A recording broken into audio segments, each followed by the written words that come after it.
प्रिय बंधू भगिनींनो, आज मननासाठी लोककृष वर्तमान याचा 24वा अध्याय 13 ते 35 ही वचने आहे. आणि या वचनामध्ये अमाउस गावच्या रस्त्यावर येशूचे 2 शिष्यांना दर्शन हे विदित केलेलं आहे. मी विशेषरीतीने आपलं लक्ष लोककृष वर्तमान 24वा अध्याय आणि 31व्या वचनाच्या पहिल्या विभागामध्ये नेत आहे. तेव्हा त्यांचे डोळे उघडले. आज माझा विषय आहे, त्यांचे डोळे उघडले. हा माझा आजचा विषय आहे. प्रभू येशू ख्रिस्त हा मेल्यातून पुनरपी उठला, त्याचं पुनरुत्थान झालं आणि तो आपल्या शिष्य गणाची कडे जायला निघाला, कारण तो आपल्या शिष्यावर अलोट प्रेम करत होता. आणि त्यामुळे येशू ख्रिस्त हा त्यांचा शोध घेत त्यांच्या खोलीपर्यंत आलेला आहे. आम्ही मागे पाहिलेलं आहे की प्रभू येशू ख्रिस्ताचे जे शिष्यगण आहे, हे दार बंद करून हे लपलेले आहे.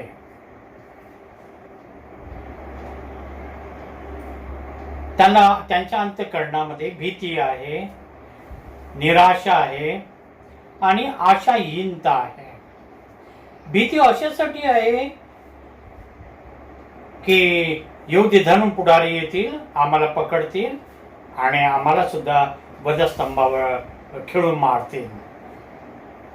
निराश अशासाठी झाले होते की प्रभू येशू ख्रिस्त हा त्यांच्यामध्ये नव्हता. त्यांचा जो पुढारी होता आज त्यांच्यामध्ये आम्हाला दिसत नाही. जी आशा होती त्यांना की प्रभू येशू ख्रिस्त हा इस्रायलांचं राज्य स्थापन करेल, आणि ती आशा त्यांची व्यर्थ ठरली. ती आशा त्यांची पूर्ण झाली नाही आणि त्यामुळे ते अतिशय केविलवाणी स्थितीमध्ये ते जगत होते. आणि ही त्यांची मनस्थिती पाहून प्रभू येशू ख्रिस्त हा शोध घेत त्यांच्या जवळ येतो. त्यांना तो दर्शन देतो. त्यांच्या सानिध्यात, त्यांच्या समागमामध्ये 40 दिवस तो राहतो, यासाठी की मृत्यूला जिंकून मी आलेलो आहे, मी पुनरुत्थित झालेलो आहे, हे निश्चित रीतीने शिष्यगणाची खात्री त्याला पटवायची होती. आणि ती त्यांनी खात्री त्यांना पटवून दिली. आणि त्यामुळे शिष्यगणाचं जे आम्ही पाहतो बदललेलं जीवन, हे काही आगळं वेगळ्या प्रकारचं जीवन आम्हाला दिसून येत आहे. ते आम्हाला धैर्यवान दिसतात. त्यांच्यामध्ये उत्तेजन आम्हाला दिसून येते. त्यांच्यामध्ये मोठ्या प्रमाणात उल्हास आम्हाला दिसून येतो. भीतीचा लवलयच त्यांच्या जीवनातून निघून गेला होता, कारण प्रभू येशू ख्रिस्ताने त्यांचा शोध करून त्यांना प्राप्त केलं होतं. मित्रो, फक्त ते निराश आशाहीन भित्रे होते असं नाही, ते संभ्रमामध्ये पडले होते. आणि प्रभू येशू ख्रिस्त हा त्यांच्या जवळ ज्यावेळेस आला, त्यावेळेस त्यांनी तो संभ्रम त्यांचं निवारण करण्याचा प्रयत्न केला. त्यांच्या प्रश्नाची उत्तरं त्याने स्पष्ट रीतीने त्यांना विदित केले. ज्यावेळेस या अमाउस गावच्या रस्त्यावर हे जे 2 शिष्य आम्ही पाहतो, त्यांच्या जवळ प्रभू येशू ख्रिस्त आलेला आहे, कारण ते संभ्रमामध्ये होते, सत्यापासून दूर होते, त्यांची कल्पना काही आगळ्या प्रकारची होती, आणि म्हणून प्रभू येशू ख्रिस्त हा त्यांच्या जवळ आला, आणि त्याचमुळे येशू ख्रिस्ताने त्यांना निवडलं, आणि तो त्यांच्या सोबत प्रवास करू लागला, आणि प्रवासामध्ये तो त्यांना विचारतो की तुम्ही कशाच्या संदर्भामध्ये एकमेकाबरोबर संभाषण करत आहात. सर्व इत्थंभूत गोष्टी हे शिष्यगण त्याला विदित करतात, आणि त्यावेळेस तो त्यांचा निषेध करतो, त्यांना तो फटकावतो. ख्रिस्ताने ही दुःखी सोसावी व आपल्या गौरवात जावे याचे अगत्य नव्हते काय, हा प्रश्न त्यांना तो करतो. हा प्रश्न लूक कृष्णवर्तमान 24 आणि 26व्या वचनामध्ये हा देण्यात आलेला आहे. आणि मग त्यानंतर मोशे आणि इतर जे संदेष्टी होऊन गेले त्यांनी त्याच्या संदर्भामध्ये पवित्र शास्त्रामध्ये काय लिखाण केलेलं आहे ते त्यांना सांगितलं. इतकंच नव्हे तर त्यांचा अर्थ सुद्धा त्यांना सांगितला, यासाठी की कोणत्याही प्रकारची गैरसमज त्यांच्यामध्ये नसावा, पूर्ण गोष्टी त्यांना प्रगट कराव्या, आणि यासाठी तो त्यांच्या सोबत रस्त्यावर आला आणि त्यांनी त्याला मार्गदर्शन केलेलं आहे. इतकंच नव्हे तर तिसरी बाब, दुःखी असलेल्या शिष्यांचा तो शोध घेत घेत त्यांच्याकडे आलेला आहे. योहान 20:20 मध्ये सांगण्यात आलं, प्रभूला पाहून शिष्यांना आनंद झाला. प्रभू येशू ख्रिस्त हा आपल्या शिष्यांचा शोध अशासाठी घेत आहे की त्यांच्या जीवनामध्ये आनंद आणावा. या जगामध्ये मित्रो आज खूप लोक दुःखी कष्टी आहे. काही शारीरिक रीतीने दुःखी कष्टी आहे, काही मानसिक रीतीने दुःखी कष्टी आहे. एक सायकोलॉजिस्ट म्हणतात की या जगामध्ये 99% लोक मानसिक रीतीने आजारी आहे. त्यांना ते दुःखी आहे, काही पीडा त्यांना भेडसावत आहे, त्यांना अस्वस्थ करत आहे, त्यांना बेचैन करत आहे, त्यांचं तोंड लांब झालेलं आहे. अशा जे शिष्यगण होते त्यांच्या जवळ तो आला, कारण ते दुःखी होते, कष्टी होते, आणि त्यांच्या ज्यावेळेस प्रभू येशू ख्रिस्ताला ते पाहतात त्यावेळेस त्यांच्या जीवनामधील जे दुःख आहे ते समाप्त झालं, ते आनंदी झाले. मित्रो, आपल्या जीवनामध्ये आपण निराशात, आशाहीन जात, भीतीने आपण ग्रस्त झालेले आहात, काही संभ्रमामध्ये आहात, काही दुःखामध्ये आहात, आणि काही जर असेल तर प्रभू येशू ख्रिस्त हा शोध घेत घेत तुमच्यापर्यंत येणार, कारण तो तुमच्यावर प्रेम करतो. ज्याप्रमाणे शिष्यांवर प्रभू येशू ख्रिस्त प्रेम करतो, त्याप्रमाणे तो तुमच्यावर सुद्धा प्रेम करतो, आणि त्याच्यामुळे तुमचा शोध घेत तो तुमच्या पर्यंत येणार. हा पूर्ण विश्वास बाळगा, आणि आपली सर्व चिंता काळजी त्याच्यावर सोपवून द्या. प्रभू येशू ख्रिस्त हा आपल्या सर्व परिस्थितीमध्ये आपल्याला सहाय्य करण्यासाठी शक्तिमान आहे. दुसऱ्या बाबीकडे मी लक्ष आपलं वेधू इच्छितो. पहिली बाब आम्ही बघितलेली आहे, शोध घेणारा येशू. त्याच्यामध्ये काही बाबी आम्ही बघितलेल्या आहे की निराश, आशाहीन आणि भक्तिहीन शिष्याचा तो शोध घेतो, आणि त्यांना फेलोशिप देतो. काही शिष्य हे संभ्रमामध्ये होते, म्हणजे अमाउस गावच्या रस्त्यावर त्यांना सुद्धा त्याची त्यांचा शोध घेतो आणि त्यांच्या सानिध्यात तो राहतो.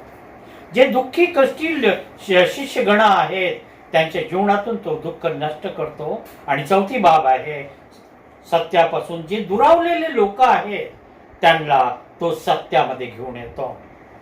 या गोष्टी आम्ही पाहिलेल्या आहे. आता दुसऱ्या विभागाकडे आपण जाऊया. ओळखू न आलेला येशू. ओळखू न आलेला येशू. जे शिष्यगण येशूच्या सानिध्यात समागमामध्ये होते ते त्याला ओळखू शकले नाही. येशूचे पुनरुत्थान शिष्यांना खऱ्या रीतीने समजले नव्हते. येशूच्या पुनरुत्थानाच्या शोधात ते कधीही नव्हते आणि त्यामुळे येशूला ते ओळखू शकले नाही. येशूने तिसऱ्या दिवशी पुन्हा उठण्याची आवश्यकता वर्तवली असली तरी शिष्यांना पूर्णपणे समजली नाही. लोक 9:22 मध्ये ही बाब विदित केलेली आहे. येशूने त्यांना सांगितलं होतं, मी तिसऱ्या दिवसानंतर उठणार, मेल्यातून मी पुन्हा उठणार.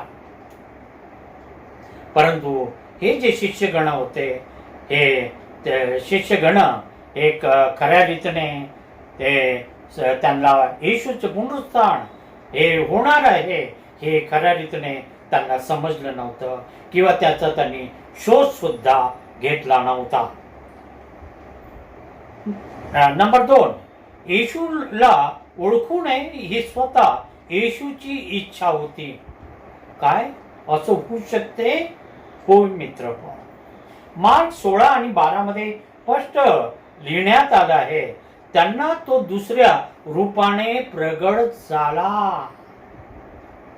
अमाउस गावच्या रस्त्यावर जे 2 शिष्यगण प्रवास करत होते त्यांना तो दुसऱ्या रूपाने तो भेटला.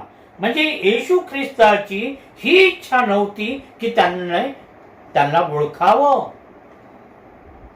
ती वेळ आली नव्हती, ती घटका आली नव्हती की शिष्यांनी त्यांना त्यावेळेस ओळखावं.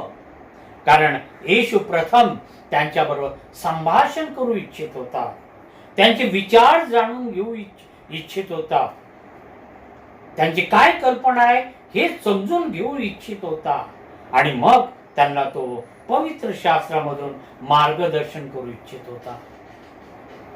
यासाठी की त्यांना कोणत्याही प्रकारची अयोग्य कल्पना त्यांनी उराशी बाळगू नये.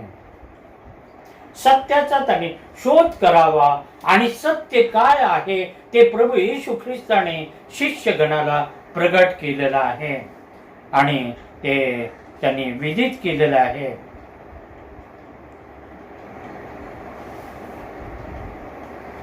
मग मेल्यातून कोणी जिवंत होऊ शकतो का हा प्रश्न हा त्यांना भेडसावत होता आणि त्या संदर्भामध्ये हे शिष्यगण आपसामध्ये चर्चा करत होते.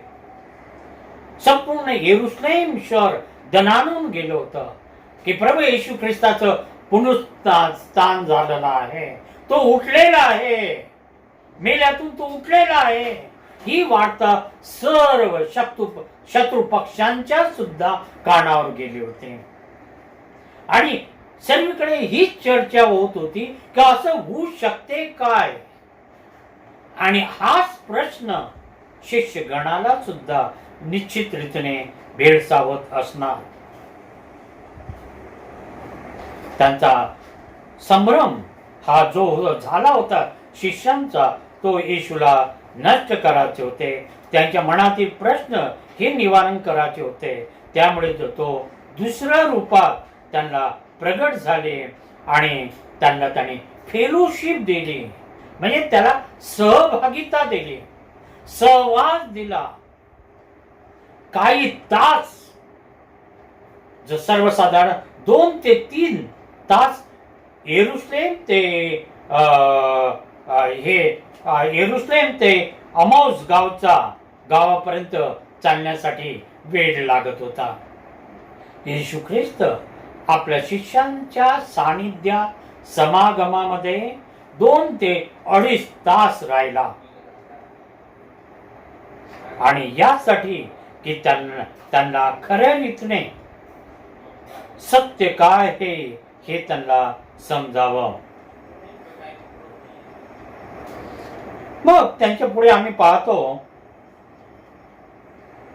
3ऱ्या विभागामध्ये आपण जात आहोत. त्यांचा पुनरुत्थानावर विश्वास नव्हता.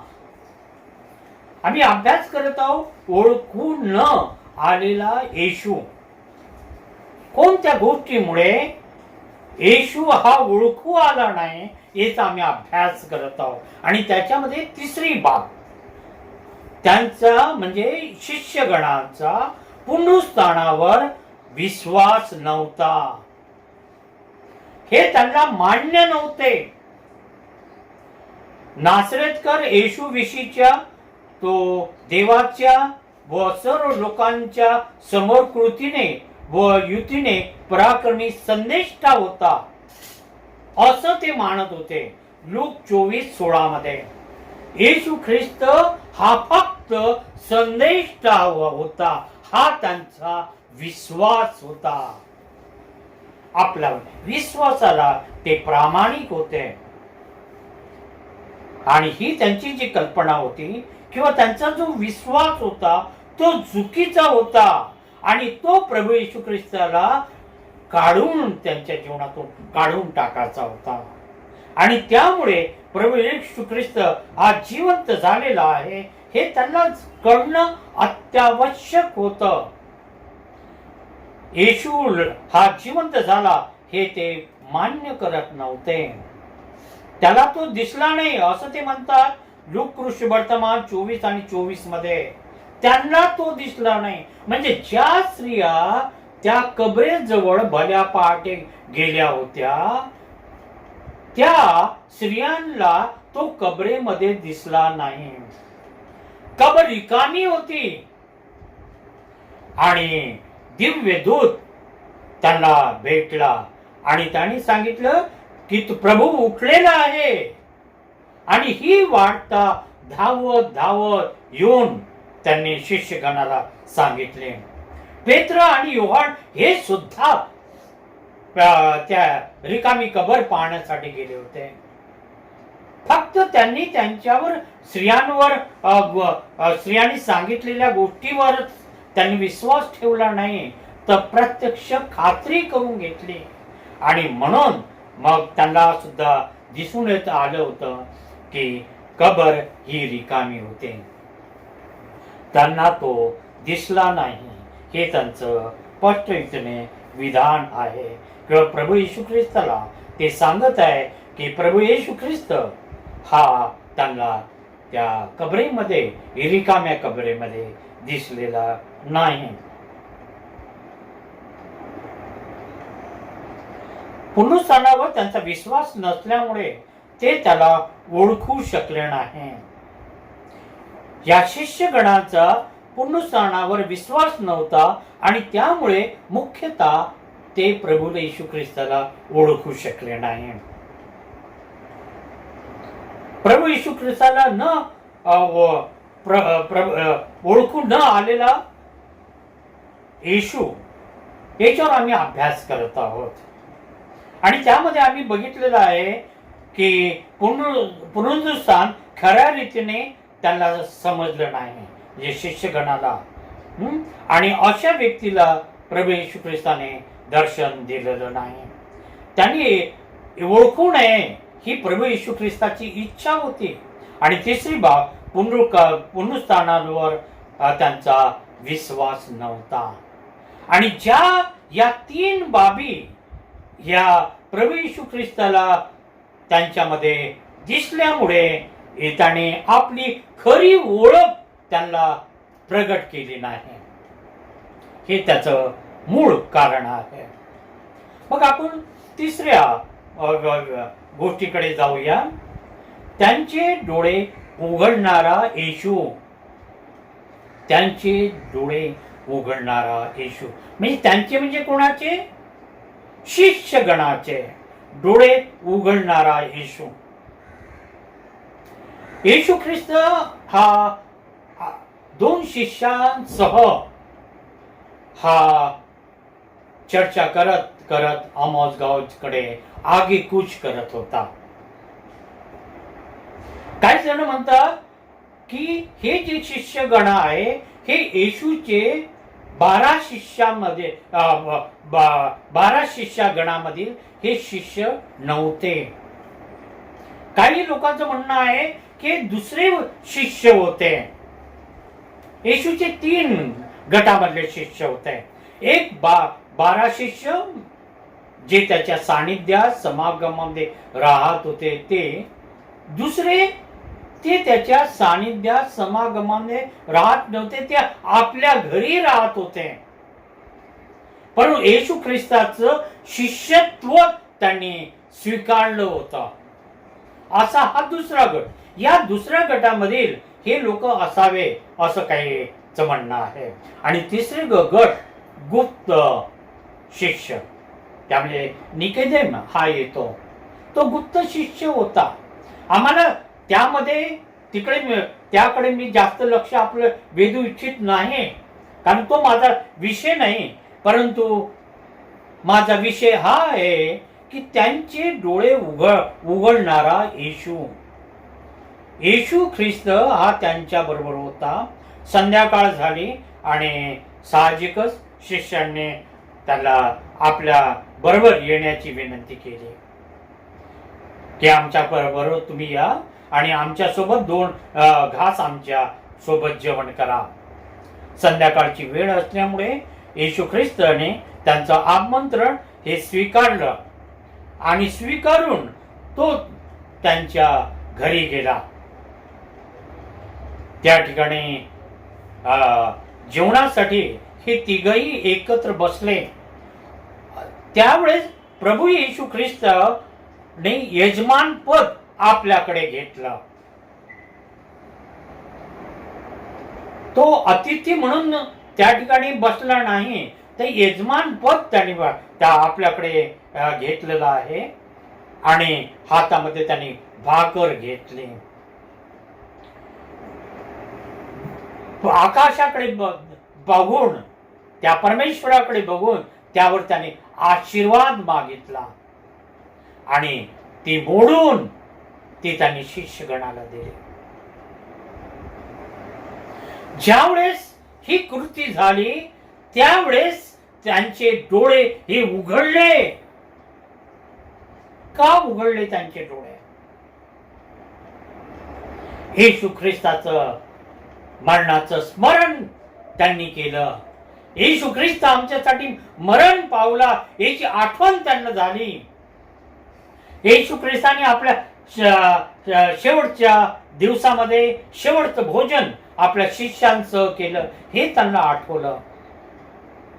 इतकंच नव्हे तर ज्यावेळेस त्याने भाकर घेऊन वर आशीर्वादासाठी वर हात केला असणार त्यावेळेस त्या जखमी हात त्यांना दिसले असणार. त्या हातामधून ते खिळे ठोकल्याचे वन त्यांनी आपल्या डोळ्यांनी पाहिले असणार. आणि त्यामुळे मित्र त्यांनी प्रभू येशू ख्रिस्त हाच आहे म्हणून विश्वास ठेवला. सत्य हे त्यांना प्रगट झालं. विशिष्ट वेळेला प्रभू येशू ख्रिस्ताने त्यांचे डोळे उघडले आणि त्यांना हे दिसून आलं की आमचा प्रभू हा जिवंत झालेला आहे. मृत्यूची नागी त्याने तोडलेली आहे आणि आमच्यासाठी तो उठलेला आहे. त्या मित्र, त्या 2 शिष्यांचे डोळे त्या ठिकाणी उघडण्यात आलेले आहे. डोळे उघडणं हा याला अवल्ली हा ग्रीक शब्द आहे. अवल्ली म्हणजे डोळे उघडणे. जर आपण पवित्र शास्त्र वाचलेलं असेल तर आपल्याला मी काही बाबी सांगू इच्छितो. उत्पत्तीचा आपण जर ग्रंथ काढतो त्याचा 3रा अध्याय आणि 7वं वचन, याच्यामध्ये असं दिलेलं आहे, डोळे उघडले हा शब्द प्रयोग हा देण्यात आलेला आहे. आणि लूक 24 आणि 31 मध्ये सुद्धा डोळे उघडले म्हणजेच आवल्ली हा शब्द एकच देण्यात आलेला आहे. सेम शब्द आहे दोन्हीकडे, परंतु त्यांचे जे अर्थ आहे ते भिन्न भिन्न आहे. ते कोणत्या प्रकारचे अर्थ आहे, चला या आपण बघूया. आणि ही बाब अतिशय महत्वाची आहे. शिष्यगणाचे डोळे उघडले, पवित्र प्रभूला ते पाहू शकले. कधी? ज्या वेळेस प्रभू येशू ख्रिस्ताने ती भाकर घेतली, त्याच्यावर आशीर्वाद मागितला, ती तोडली आणि त्यांना दिली, त्यावेळेस त्यांचे डोळे उघडले. येशू ख्रिस्ताचं मरणाचं स्मरण, आठवण त्यांनी केली असेल. त्यावेळेस जी व्यक्ती प्रभू येशू ख्रिस्ताचं मरणाचं स्मरण करते त्या व्यक्तीला प्रभू येशू ख्रिस्त हा प्रत्यक्ष हा दिसतो आणि प्रभू येशू ख्रिस्त हा त्यांना दिसलेला आहे. उत्पत्ती 3 आणि 7 मध्ये आदाम व हवेचे डोळे उघडलेले आहे असं सांगितलेलं आहे. पवित्र प्रभूला ते पाहू शकले नाही, त्यांचे डोळे उघडले, 100% त्यांचे डोळे उघडले, पण ते परमेश्वराला पाहू शकले नाही. का नाही पाहू शकले? परमेश्वराच्या आज्ञेचं त्यांनी उल्लंघन केलं होतं, त्यांनी पाप केलं होतं, ते पापमय झाले होते.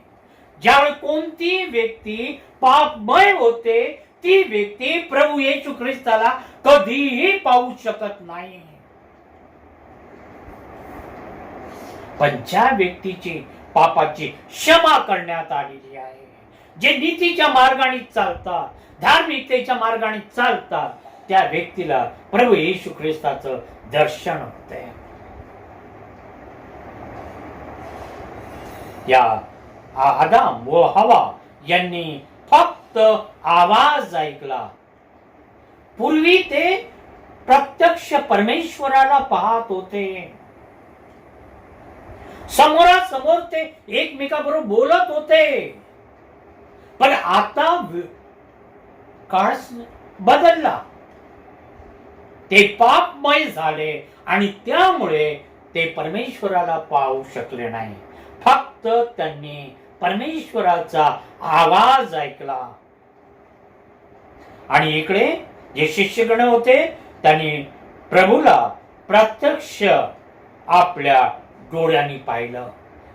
प्रभू येशू ख्रिस्ताचं दर्शन त्यांना झालं. पुनरुत्थित झालेला प्रभू येशू ख्रिस्त हा त्यांना प्रगट झाला आणि तो त्यांनी बघितला प्रत्यक्ष आपल्या डोळ्यांनी, समोरासमोर. पूर्वी आदाम आणि हवा परमेश्वराला समोरासमोर पाहत होते आणि या ठिकाणी जे 2 शिष्यगण आहे ते प्रभू येशू ख्रिस्ताला समोरासमोर पाहत आहे. किती ही आश्चर्याची बाब आहे. परिवर्तन घडते हे या प्रकारचं घडते. आपण दुसरी बाब बघूया. भाकर खाल्ल्यावर त्यांना दृष्टी आली. कोणाला? जे शिष्यगण होते त्यांना दृष्टी कधी आली? भाकर खाल्ल्यानंतर. पुनरुत्थित येशू ख्रिस्त असल्याचे त्यांना समजले भाकर खाल्ल्यानंतर. आणि आदाम आणि हवा यांच्या सेक्शन मध्ये आपण बघूया. फळ खाल्ल्यावर त्यांना दृष्टी आली. दृष्टी येऊन फायदा काय झाला? आपण नग्न आहोत असे त्यांना समजले. आपण नग्न आहोत हे त्यांना समजलं आणि ते स्वतःला झाडाच्या मागे लपवतात. परमेश्वरापासून, दृष्टीपासून ते स्वतःला लपवत आहे. त्यांना परमेश्वराची भीती वाटले. का? तर ते पापमय झाले. तिसरी बाब, येशू हा यजमान, अतिथी करणारा हा होता. जे जेवण झालं शिष्य गणांच्या सोबत, त्यामध्ये प्रभू येशू ख्रिस्त हा यजमान म्हणून होता. आणि इकडे आदाम आणि हवेच्या सेक्शन मध्ये साप म्हणजे सैतान हा यजमान होता. आणि तो त्या हवेला मार्गदर्शन करतो, हे फळ तू खा. फळ खाण्याच्या संदर्भात तिला उत्तेजन देतो. आणि ते फळ सैतान हा हवेला देतो. आणि हवा आपला पती आदाम याला तो देतो. चौथी बाब, देवी प्रकाशात त्यांचे डोळे उघडले. कोणाचे? प्रभू येशू ख्रिस्ताच्या शिष्यांचे. जे जे डोळे होते ते डोळे देवी प्रकाशात उघडले. प्रभू म्हणतो, मी जगाचा प्रकाश आहे. प्रभू येशू ख्रिस्ताला त्यांनी बघितलं, त्यांनी प्रकाश पाहिला, प्रभूचे तेज त्यांनी पाहिलं. आणि प्रभूच्या ते प्रकाशामध्ये त्यांनी डोळे उघडले. किती आनंदाची आणि रम्य बाब आहे. आणि विरोधी पार्टीमध्ये जे आदाम आणि हवेकडे बघूया, सैतानांनी अंधारात त्यांचे डोळे उघडले. आदाम आणि हवेचे सुद्धा डोळे उघडले, परंतु ते अंधारात त्यांचे डोळे उघडले.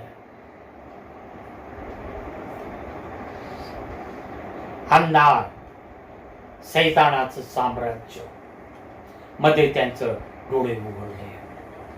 पुढे कोण होता? सैतान हा होता. भौतिक गोष्टी त्या सैतानाने त्यांना दाखवल्या. जगिक वैभव त्यांना प्रगट केलं असणार, पण देवापासून ते दुरावले. पाचवी बाब, यरुशलेमेत ते गेले. कोण? प्रभू येशू ख्रिस्ताचे शिष्यगण. ज्यावेळेस त्यांना हे दर्शन, प्रभू येशू ख्रिस्ताचं दर्शन झालं, त्याच रात्री ते यरुशलेमेमध्ये गेले. 7 ते 8 किलोमीटरचा प्रवास करून ते आले होते. आणि तेवढाच प्रवास करत ते यरुशलेम मध्ये गेले. का? तर ही आनंदाची जी न्यूज आहे आपल्या भावांना सांगावी. यरुशलेम म्हणजे देवाचं घर. हे शिष्यगण यरुशलेमेत गेले म्हणजे देवाच्या घरात गेले. देवाच्या घरात त्यांचा प्रवेश झाला.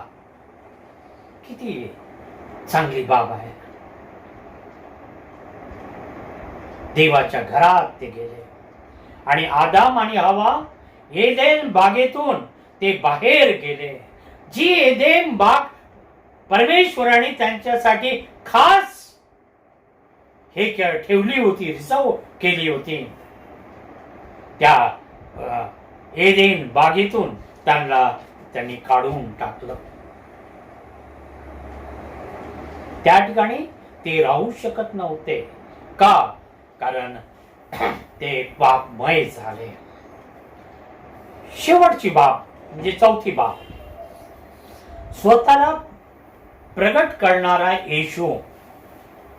येशू ख्रिस्त हा स्वतःला प्रगट करतो. हे सत्य आहे. आणि हे सत्य आम्ही सर्व विश्वासणारे मान्य करतो, कारण आम्ही त्या प्रभू येशू ख्रिस्ताला स्वीकारलेलं आहे. त्याने आम्हाला दर्शन दिलेलं आहे आणि आम्ही त्याची भक्ती करतो. जे त्याच्यावर प्रेम करतात त्यांना तो स्वतःला दाखवून देईल. योहान 21:21 मध्ये ही बाब विधित करण्यात आलेली आहे. जे त्याच्यावर प्रेम करतात त्यांना तो स्वतःला दाखवून देईल. जी व्यक्ती प्रभू येशू ख्रिस्तावर प्रेम करते त्या व्यक्तीला तो म्हणजे प्रभू येशू ख्रिस्त हा स्वतःला दाखवून देईल. किती चांगली आहे ही बाब. या भूतलावर जी व्यक्ती प्रभू येशू ख्रिस्तावर प्रेम करते त्या व्यक्तीला प्रभू येशू ख्रिस्ताचं हे दर्शन होते. प्रभू येशू ख्रिस्त हा स्वतः त्यांना प्रगट होतो. आणि हे जे शिष्यगण होते हे प्रभू येशू ख्रिस्तावर प्रेम करणारे होते. येशू ख्रिस्ताला चांगलं माहित होतं आणि त्याचमुळे येशू ख्रिस्त हा त्यांना दर्शन देतो. त्यांच्याबरोबर तो जेवण करतो, त्यांच्याबरोबर तो गप्पा गोष्टी करतो, पवित्र शास्त्राचा अर्थ बोधतो त्यांना प्रगट विदित करतो. आम्ही येशू ख्रिस्ताच्या गटात आहोत का? आम्ही त्याच्यावर प्रेम करीत आहोत का? जर उत्तर आमचं असेल हो, तर स्वतः आम्हाला प्रभू येशू ख्रिस्त हा प्रगट करेल. त्याचे प्रेम आम्हाला तो प्रगट करेल. त्याचा सहवास आम्हाला सदा सर्व काळ प्राप्त होईल. तो आमच्या सोबत आहे. मी तुमच्या बरोबर सदा सर्व काळ राहील हे त्याचं आम्हाला अभिवचन आहे. आणि परमेश्वरापासून प्राप्त झालेलं अभिवचन जे असते ते खोटं नसते मित्र हो. योहान 3:16 मध्ये असंच सांगण्यात आलं आहे. देवाने जगावर एवढी प्रीती केली की त्याने आपला एकुलता एक पुत्र दिला अशासाठी की जो कोणी त्याचा विश्वास ठेवतो त्याचा नाश होऊ नये तर त्याला सार्वकालिक जीवन प्राप्त व्हावं. देवाने या जगावर खूप प्रीती केलेली आहे. कारण मनुष्याची निर्मिती ही परमेश्वराने केलेली आहे. आम्ही त्याची मुलं आहोत. तो आमचा स्वर्गीय बाप आहे. परंतु पापाच्या मुळे परमेश्वर आणि मानव यांच्यामध्ये एक आडभिंत उभी आम्ही केलेली आहे. ती पाडायला पाहिजे आहे. परमेश्वर आणि मानव यांचं मिलन व्हायला पाहिजे आहे. कारण परमेश्वर हा आमच्यावर प्रेम करतो. मित्रो, परमेश्वराने अनेक संदेश या जगामध्ये पाठवले. मानवाने काय केलं? त्यांना ठार मारलं, त्यांची छळवणूक केली, त्यांचा अपमान केला, त्यांची नालेस्ती केली. हे उचित आहे का? अनेक वेळेस आम्ही पाहतो जे आमचेच लोक असतात तेच आपल्या लोकांची नालस्ती करतात. ते त्यांचा छळ करतात, मानसिक रीतीने त्यांची छळवणूक करतात. परंतु ते हे विसरतात की प्रभू येशू ख्रिस्त ने आमच्यावर प्रेम केलेलं आहे. देवाने सुद्धा आमच्यावर प्रेम केलेलं आहे. म्हणूनच प्रभू येशू ख्रिस्त त्या वधस्तंभावर मेला गेला. तो आमच्यासाठी, यासाठी की आम्हाला सार्वकालिक जीवन हे मिळावं. आणि जी व्यक्ती त्या प्रभू येशू ख्रिस्तावर विश्वास ठेवते आणि देव जो बाप, देव जो पुत्र आणि देव जो पवित्र आत्मा या त्रेक देवाच्या नावाने बाप्तिस्मा घेते त्या व्यक्तीचा कधी नाश होणार नाही. त्याला सार्वकालिक जीवनाचे वाटेकरी ही ठरते. ही बाब या वचनामध्ये विदित केलेली आहे. आजचा जो काळ आहे या काळामध्ये आम्ही सर्व सर्व जगामधील लोक भयग्रस्त आहोत. आम्हाला स्वतःची काळजी वाटते, आमच्या परिवाराची काळजी वाटते की करोना जर आला आणि त्यांनी आम्हाला अटॅक केला तर काय होईल? काय आम्ही मरून जाऊ? आमच्या परिवाराचं काय होईल? छोटे छोटे आमची मुलं बाळं आहेत त्यांचं काय होईल? आमच्या पत्नीचं काय होईल? एक ना दोन असे कितीतरी विचार आमच्या अंतःकरणामध्ये येतात. आपल्याला परमेश्वर संरक्षणाचं कवच लपेटू इच्छितो. त्यासाठी आम्ही त्या पुनरुत्थित झालेल्या प्रभू येशू ख्रिस्ताचा स्वीकार करणं हे अत्यावश्यक आहे. प्रभू येशू ख्रिस्त हा मला वाचू शकतो. जर प्रभू येशू ख्रिस्त आमच्या जीवनात येतो, तो आम्हाला दर्शन देतो, आमच्या जीवनातील दुःख हे निवारण होते, आमच्या जीवनात आनंद आनंद हा येतो. आपल्याला आनंदी जीवन पाहिजे आहे का? आपल्याला सुखी जीवन हवं आहे का? आपल्याला शांतीपूर्ण जीवन पाहिजे आहे का? तर प्रभूला सांगा की प्रभू, ज्याप्रमाणे तू त्या शिष्यगणांचे डोळे उघडले त्याप्रमाणे माझे डोळे उघड. मी आज सुद्धा आंधळा आहे. मी स्वतःला विश्वासणारा मानतो, पण खऱ्या रीतीने माझा तुझ्यावर विश्वास नाही. त्या पुनरुत्थित झालेल्या प्रभू येशू ख्रिस्ताचा मी स्वीकार केला नाही. मी अधम रीतीने पाप करत आहे. मी माझ्या जीवनात अयोग्य बाबी अनेक करत आहे. दुसऱ्याला मानसिक क्लेश मी देत आहे. या हाताने मी चांगल्या गोष्टी केलेल्या नाही, या तोंडाने मी चांगल्या गोष्टी बोललेल्या नाही.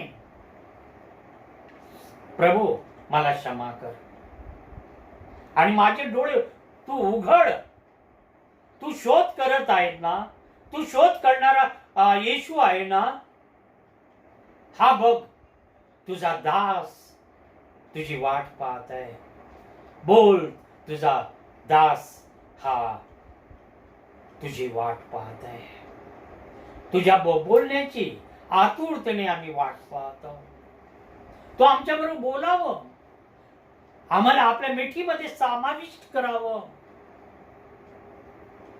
आमच्या जीवनातून हे दुःख, भय, आशाहीनता, संभ्रम या सर्व गोष्टी तू काढून टाकाव्या अशी आम्ही तुला प्रार्थना करतो.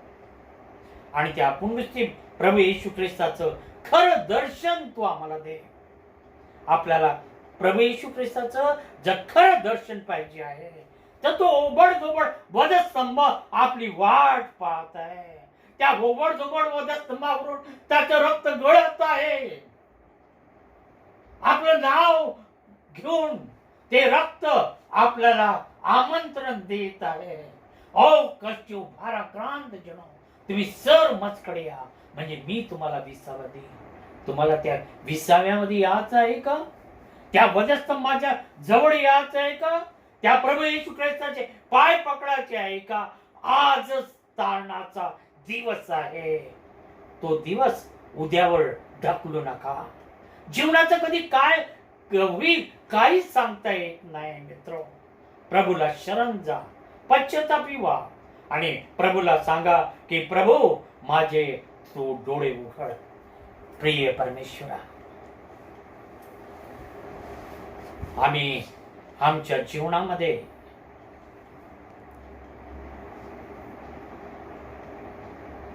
तुझ्याकडे यावं, तुला आबा म्हणून हाक मारावी असं तू विचलितने आम्ही तुला प्रार्थना करतो. आमच्या जीवनामधील निराशा, आमच्या जीवनामधील दुःख, क्लेश हे सर्व तू निवारण कर. आम्हाला तू आनंदी जीवन दे. आज आम्ही दार बंद करून तुझी भक्ती करत आहोत. आमचे मंदिरे हे चे दार हे बंद झालेले आहे. प्रिय परमेश्वरा, आमच्या मंदिराचे दरवाजे तू ओपन कर, ते उघड. आमचे घराचे दरवाजे तू उघड, यासाठी की पूर्ण शक्तीने आम्ही आमच्या घरातून बाहेर निघू आणि तुझं गौरव करू. यासाठी तू आम्हाला तयार कर, प्रभू येशूच्या द्वारे. आमेन. परमेश्वरापासून प्राप्त होण्याचा आशीर्वाद हा घेण्याच्या प्रथम आपण प्रभूंनी शिकवलेली प्रार्थना करूया. हे आमच्या स्वर्गातील बापा, तुझे नाम पवित्र मानले जावं, तुझे राज्य हो, जे स्वर्गात तसे पृथ्वीवर, जशा तुझ्या इच्छा हो. आमची रोजची भाकर आज आम्हाला दे, जसे तुम्हाला स्मरतो तसेच तू उन्हात आम्हा प्रेषित नको तर वाईटापासून सोड, कारण की राज सामर्थ्य ही सर्व काळ तुझीच आहे. आमेन. आणि दे जबाबाईची प्रभू येशू ख्रिस्त याची कृपा आणि पवित्र आत्म्याची सहभागिता या भक्तीमध्ये समाविष्ट असलेल्या प्रत्येक व्यक्ती बरोबर आता आणि प्रभू येशू ख्रिस्त वैभवणी येईपर्यंत सदा सर्व काळ असो. आमेन.